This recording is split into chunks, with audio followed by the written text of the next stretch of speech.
Հայաստանը ներկայացնող Արա Աղանյանը Բաթումիում շարունակվող ծանրամարտի Եվրոպայի առաջնության տղամարդկանց 94 կգ քաշային կարգում երկամարտի 381 կգ արդյունքով դարձավ փոխչեմպիոն։ Աղանյանը պոկում վարժությունում ևս արծաթե մեդալ նվաճեց, հրում վարժությունում բրոնզե մեդալ։ Մեր ծանրորդը զիջեց միայն հանրահայտ բուլղարացի Կարլոս Նասարին, որը դարձավ Եվրոպայի քառակի չեմպիոն։ Հարգելի մարզասերներ, մեկ խնդրանք, ակտիվ հավանեք տեսանյութը։ Իսկ Արա Աղանյանը հիմա նորից փորձում է Նասարին շրջանցել, քայլեր է կատարում։ Իսկ Արա Աղանյանը հիմա նորից փորձում է Նասարին շրջանցել 5 կիլոգրամանոց քայլով։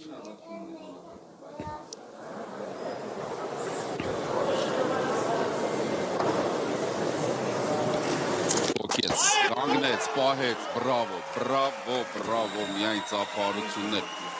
Արա Աղանյանին նա 175 կիլոգրամ։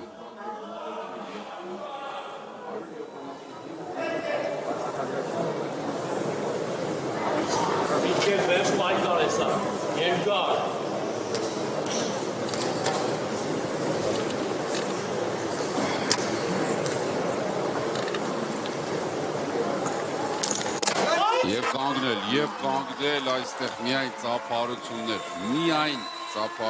Արա Աղանյանին անթերի